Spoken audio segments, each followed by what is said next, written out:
do, y'all? This is Clay from Wave Sandy Water Rentals. Finally got my boat car. As y'all see, this is the G-Wag that could ride on water. The only 4-seater boat car in Charlotte, North Carolina. I tell y'all all the time, you gotta invest in yourself. Sometimes you gotta take risks, and this is a risk.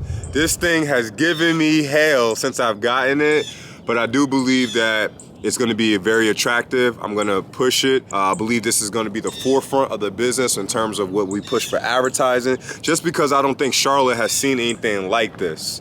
So I'm really excited about this. However, it does have some complications. The first complication was this thing was built in Egypt. So I was not aware of tariff taxes. I wasn't aware of how the international shipping goes. So pretty much I bought this in May.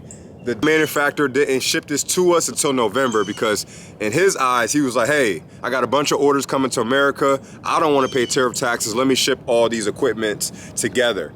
That was an issue for me because I was paying on the equipment since May.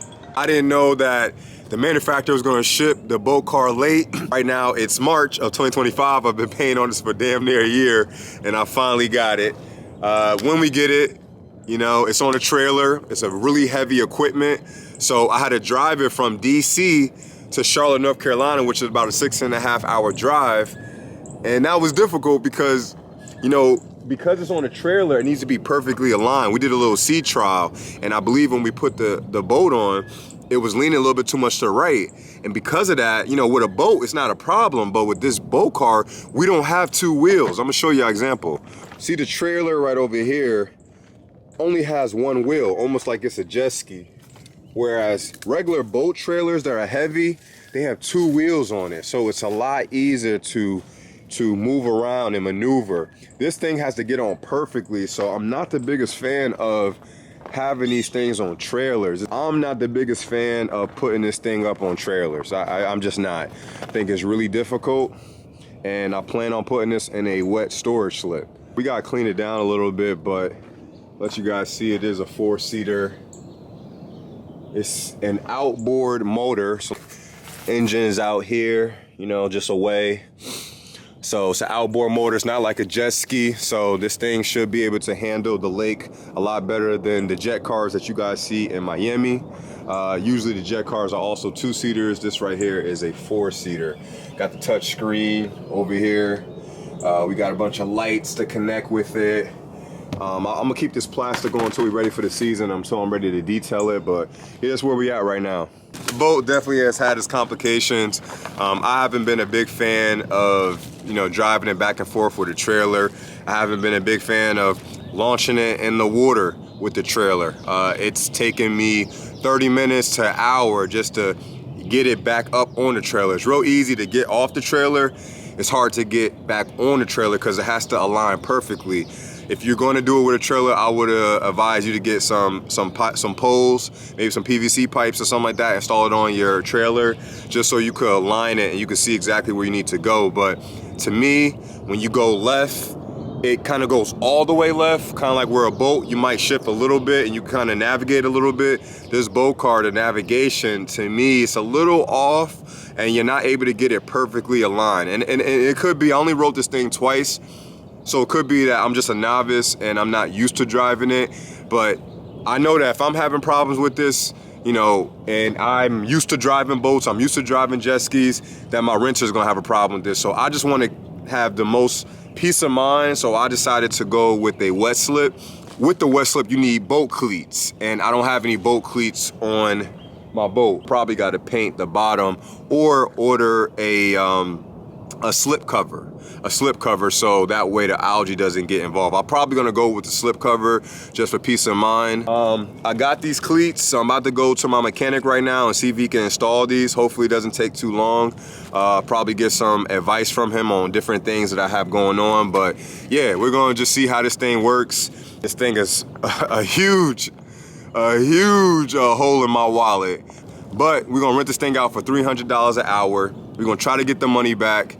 and we're gonna make this thing happen, man. I think this could be my exit plan from Charlotte. This could be my exit plan to go into international countries and put in a water rental company. So I'm excited. If y'all have any questions or want to purchase a boat car, please reach out to me. Go to my Instagram page at wavesandy.rentals or at Clay_Gravesandy. The spelling of my last name is on the channel. Reach out to me. We'll talk about how you could get this boat car in your fleet. But first, got to get these cleats on so I could park this in a wet storage slip. Sometimes it's hard to get a wet slip. So if you're struggling with getting a wet slip, I definitely would recommend you get the Proven Industry lock. I didn't have this one on correctly. I'm actually getting a new one, but this one is a pretty heavy duty lock. It's going to be hard it's going to be hard for a thief to break this. What this does is it holds the chain, so that way if somebody's trying to steal your boat car, they cannot get the chains. They won't be able to break this. So I definitely would recommend getting a Proven lock. If the thief knows what he's doing, he could break it, but this would deteriorate anybody from trying to steal your lock. And then also get you a wheel lock as well. Try to have as much precaution, try to have as much, things that would deteriorate a thief from trying to steal your boat car, because at the end of the day, these things are expensive and insurance is tough to cover these things. It's a new product, so you just want to have all the safety precaution that you need. And now for the most nerve-wracking part, the drive. I'm always nervous driving this thing because when I was in DC, 2 of my tires popped because, like I said, this thing has to be perfectly aligned, which is why I'm going through all this to get a wet slip, so I don't have to worry about this during the season. I ain't gonna lie, the boat car's a lot, but I'm gonna keep y'all posted because I do think that the potential of it is worth it. This is the off season, so it's the time to get all the bells and whistles down pack. So y'all see, I got it in the back, about to drive this thing 30 minutes to my mechanic. Let's see how it goes. All right, just got to Per Motorsports. Got the water car parked up.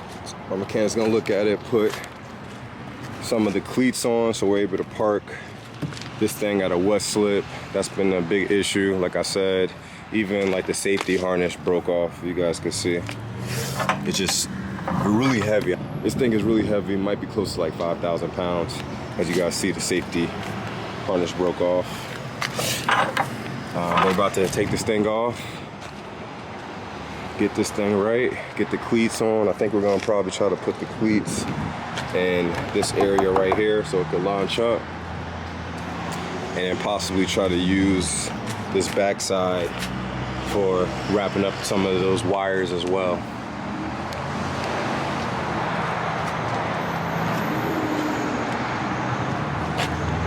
All right, so at the mechanic, we are about to get the cleats on and also get the trailer lock put on.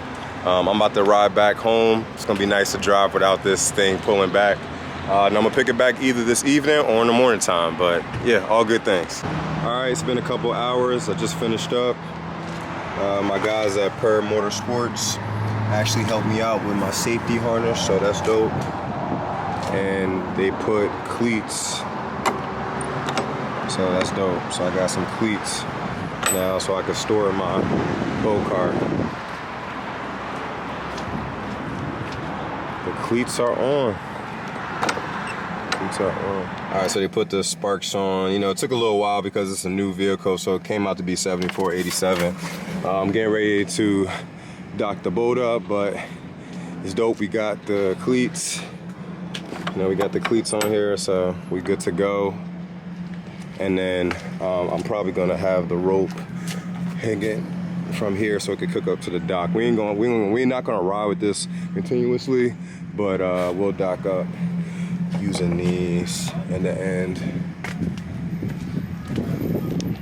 All right, now we got the fun part. We are driving it back.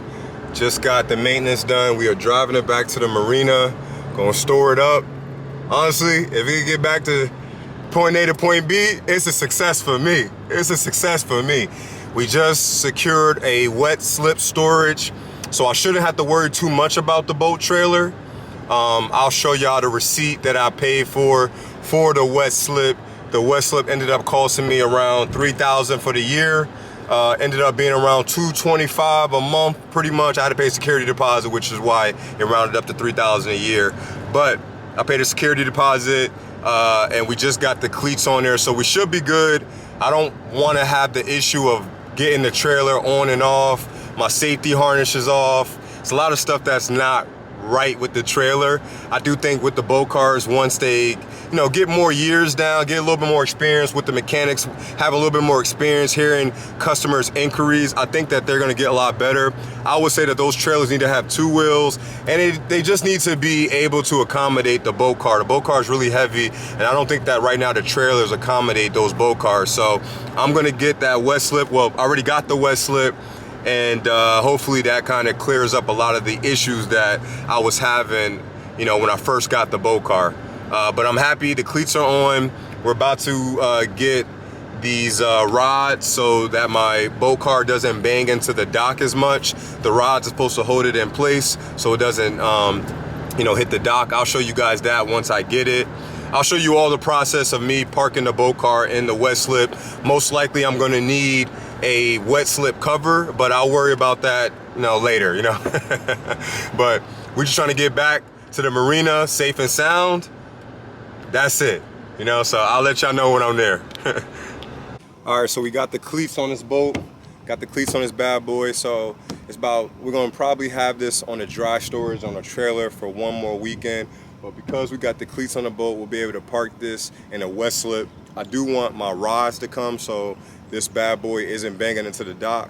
But it's lit, man. I'm excited. Got to get a cover as well because, this thing is flashy and we don't want people, getting too wandery with their eyes. So, man, it's lit, man. Wave Sandy Water Rentals, we outside. And I can't wait to show y'all the next video of when I dock it in the wet slip so you guys can see how that goes. Peace.